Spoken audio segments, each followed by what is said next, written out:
Ms. Chu and my fellow classmates. We are first group to present this conflict management. I'm Zhang Delong, first presenter, and here's my teammate, Chen Ping, Jiezhi, Deng Yun, and Jia Ming.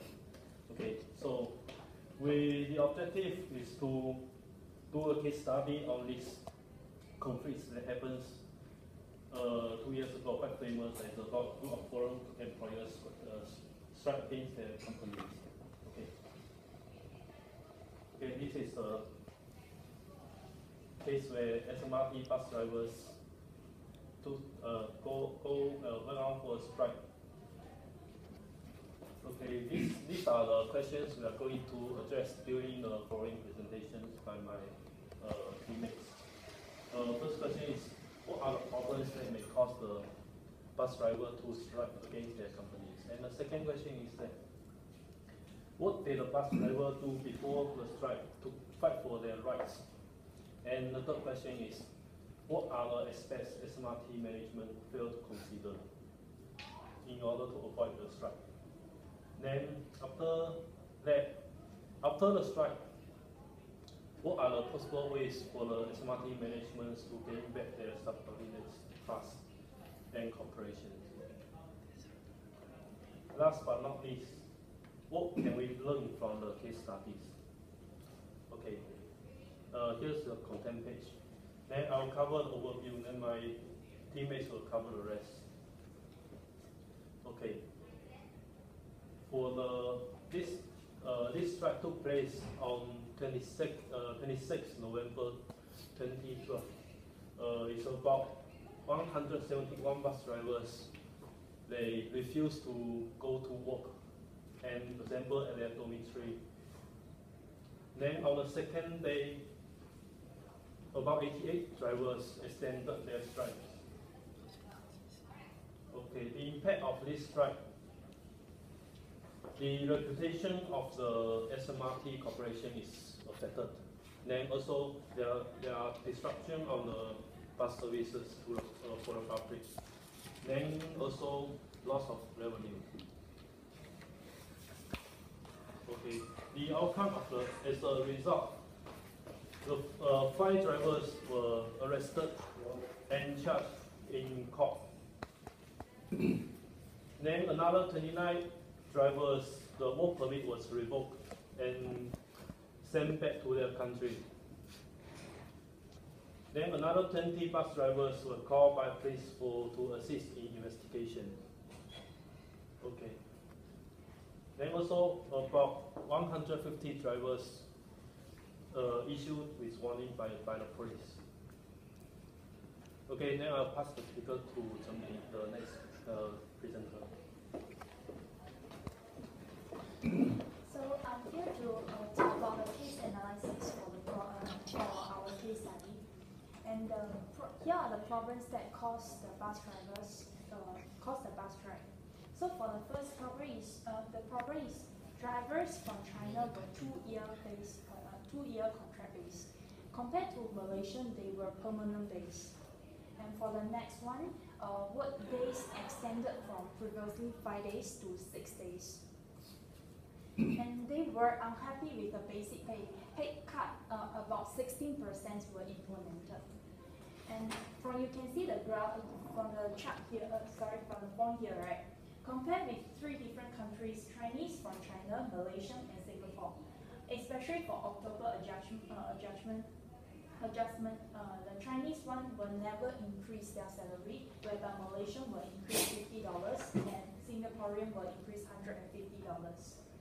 And compared to different previously, their working day were extended from 5 days to 6 days. So of course they were very unhappy.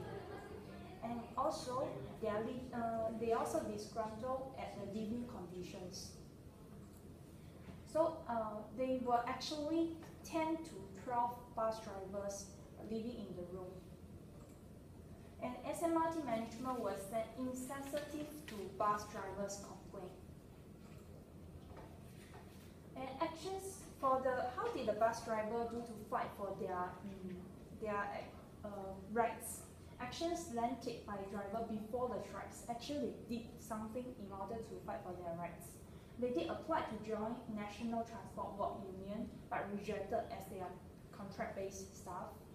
And they also, a petition was sent to a union chief to revert back 5 days working. And again, the negotiation entered stalemate. Concerns were raised to SMRT management and MOM, dialogue arranged by MOM to settle the issue, but again, the dialogue is not ideal. An aspect of SMRT management, what the SMRT management failed to consider in order to solve the conflict before the strike comes. They actually lack of communication, as you can see that they are really not sensitive to their complaint. And also lack of welfare, they provide low salary and bad living conditions. And also they also lack of employee motivation. So what did SMRT follow up after the strike comes? So SMRT acknowledged that more could have been done in terms of addressing its bus drivers' complaint. And they did improve living conditions by repairing road fixtures and set up town hall sessions to address their concerns.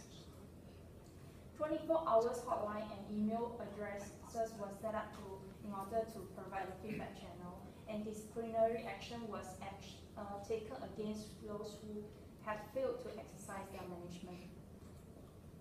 And next, I'll pass to my teammate to talk about the conflict management techniques that used in our case management. So in my presentation, I will discuss about the conflict management techniques which we have learned. There are 5 techniques: accommodating, calibrating, avoiding, competiting, and comprising. So I will discuss this technique, how it applies and reflects in our case study. Okay. In our case study, there are 3 parties involved. First is the SMRT higher management, and second is the bus drivers, and also the MOM, Ministry of Manpower. Okay, first technique, calibrating techniques, which means all the parties, they will work together to resolve the conflict. So there is an advantage of the calibrating techniques, which all the parties, they must work together. They will satisfy both parties, their benefits, and make sure they are set to close the conflict successfully. So in our case, MOM intervened and facilitated the dialogue between the 2 parties.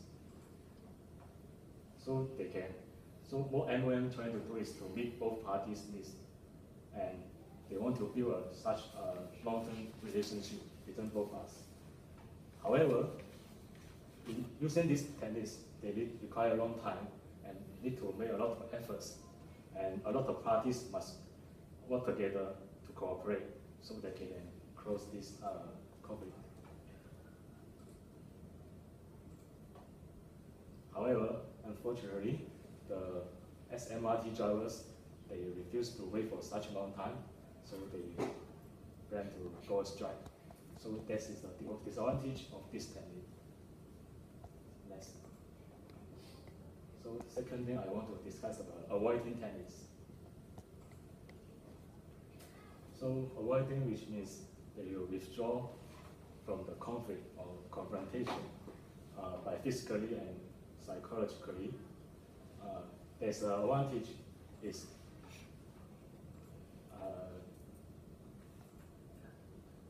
they can reduce the tension or release such stress currently. But however, they still need to find the time to think of the final decision or final agreement to solve the problem. In our case study, SMRT, although they consider all the issues, and they also receive all the complaints from SMRT drivers, however, they still cannot come out with any agreements. So the major conflicts, they still not resolved. As a leader, how can they just make such promise cannot come true. So SMRT, the drivers, they will choose to go for strikes. That is the disadvantage of the avoiding tactics. And from here, I will pass to my colleague, Benji, to explain more tactics. Thank you, Jensen. As what we learned in this course, there are 5 techniques in conflict management, which Zhiting have covered the first 3, avoiding, accommodation, and collaboration. Okay, I will cover the rest 2 of the techniques. The first one is a competing technique. Okay, this is what we learned in the course. The competing technique is a win-lose approach. It means you act in a very assertive way to achieve your goals without seeking to cooperate with the other party. And it may be at the expense of the other party. This approach may be appropriate for emergencies, which time is of the essence, or when you need quick, decisive action. And people are aware of and support the approach. As you can see here is high assertiveness and low cooperativeness and competing. Make things right. Okay, now I will analyze our study case with this competing technique. Okay, as just now Chen Ping have elaborated about the case, the bus drivers were not happy with the SMRT's response, and they refused to go to work, so they strike against the company. Okay, what the benefit of the strike is a good self-defense and good for quick action. As after the strike happens, all the medias, reporters, newspapers, everybody is paying attention about this issue. So this will cause the company, the SMRT, to put an effort on this issue and try to solve it. Yeah. And the drawbacks about this strike is it generated ill will, and it's illegal, of course. It's illegal strike based on Singapore law. And it leads to both unpleasant and costly, as Chen Ping has mentioned, some of them, the work permit was revoked, and they have to go back to China. They spend a lot of money for the work permit, for the visa, for this opportunity to work in Singapore. So it's very costly. And for the company, it's a very bad effect on the reputation, and also it affects destruction of the public service, affect a lot of people, as well as the loss of the avenue. Okay, so next I will talk about the compromising technique. It's different with the competing technique. As you can see, it's medium assertiveness. The competing technique is high assertiveness and medium cooperativeness. Okay, the compromising technique is we can say it's a lose-lose scenario because neither party will really achieve what they really want. This requires a moderate level of assertiveness and cooperation. As I mentioned, it may be appropriate for scenarios where you need a temporary solution, or where both sides have equally important goals. So either side don't want to give up their right. So the trap is to fall into compromising as an easy way out, when collaborating would produce a better solution. As just now, Jensen has talked about the collaboration is the best solution. Okay, so how this our study case related to this technique? As we know, the SMRT provided an acceptable outcome for the drivers. Yeah, so the benefits of this is provide an acceptable outcome for everyone, problem solved temporarily. As you know, the company increase their salary, as I know, it's $25, and improving the living condition. Yeah, and provide some platforms like hotlines and town hall sessions to gather their feedbacks. Yeah, and the drawbacks is not able to achieve the best result, of course, as we know. And if this kind of things may happen again at a later time. Yeah, so based on what I learned in this course, and this is my personal analysis, I would like to discuss with my fellow classmates further if you have any queries regarding what I have talked about these two techniques. And now I will pass to my colleague, I will pass to my classmate Jiang Mi to talk about the conclusion. Thank you. Thank you, Benjamin. And this is the last half of our presentation. There are 4 complete response modes in our case. First is avoiding, competing, and compromising, and collaborating. Okay. Compromising and collaborating works in the end. The SMRT increase the salary, and the drivers went back to work. And the benefits of solving conflicts. First one is successful teamwork in terms of solving the conflict, and less destructive behavior. The strike didn't extend for another day, and the public transport has resumed. And the last one is effective communication. SMRT has set up a 24 hours feedback channel for drivers to address their complaint. Okay, next.